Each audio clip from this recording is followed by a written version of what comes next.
हमने हमेशा ही एक रिस्पॉन्सिबल नेशन होने का रोल बड़े संयम से निभाया है, सदैव निभाया है।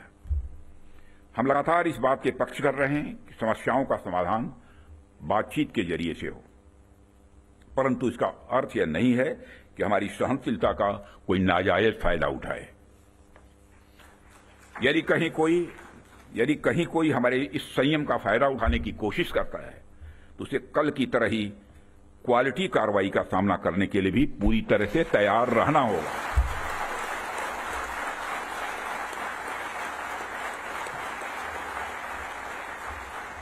कल की तरह ही क्वालिटी कार्रवाई का सामना करने के लिए उसे तैयार रहना होगा। भारत की संप्रभुता की सुरक्षा में कोई भी हद हमारे लिए बाधा नहीं बनेगी, इसका मैं देशवासियों को भरोसा देता हूं। मित्रों, ऐसे रेस्पॉन्सिबल रेस्पॉन्सेस के लिए हम आगे भी पूरी तरह से तैयार हैं, और यदि हमारी यह तैयारी बनी हुई है तो इसमें आपका एक बहुत बड़ा रोल है, बहुत ही महत्वपूर्ण रोल है। इसके लिए मैं आप सबको बधाई देना चाहता हूं, आप सबकी मैं सराहना करता हूं। भारत का यह expanding defence industrial universe, Bharat का यह expanding defence industrial universe Bharat को एक अभूतपूर्व संबल प्रदान कर रहा है। और इसी प्रकार अगर हम आज के ग्लोबल सिनेरियो पर नजर डालें तो ग्लोबल ऑर्डर में हमें बड़े बड़े चेंजेस देखने को मिल रहे हैं। हमारे सामने कई अनसर्टेन डायमेंशंस ओपन हो रहे हैं। यूरोप से लेकर एशिया तक हर जगह कॉन्फ्लिक्ट्स बढ़ते जा रहे हैं। Ukraine Russia conflict, Israel Palestine tension और मिडिल ईस्ट अनरेस्ट ने यह साबित कर दिया है कि ग्लोबल स्टेबिलिटी आज अपने आप में बहुत ही फ्रेजाइल है। अभी पिछले कुछ समय से हमें यूरोपियन यूनियन और नाटो के सिक्योरिटी सिनेरियो में भी काफी हद तक बदलाव देखने को मिल रहा है। जो यूरोपियन यूनियन एक समय पर बड़े स्तर पर नाटो पर डिपेंडेंट था, वही यूरोपियन यूनियन आज बड़े स्तर पर रीअर्मामेंट की ओर तेजी से बढ़ रहा है। जाहिर सी बात है कि जब विकसित देश रीअर्मामेंट की तरफ बढ़ेंगे तो आर्म्स एंड इक्विपमेंट की डिमांड भी स्वाभाविक रूप से बढ़ेगी क्या, बल्कि मैं यह कह सकता हूं कि यह डिमांड लगातार नई ऊंचाइयां छू रही है।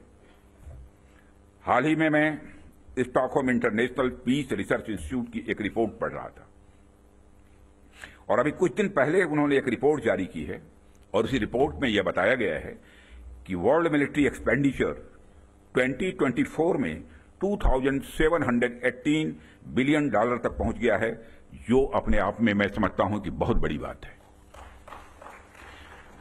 यदि मैं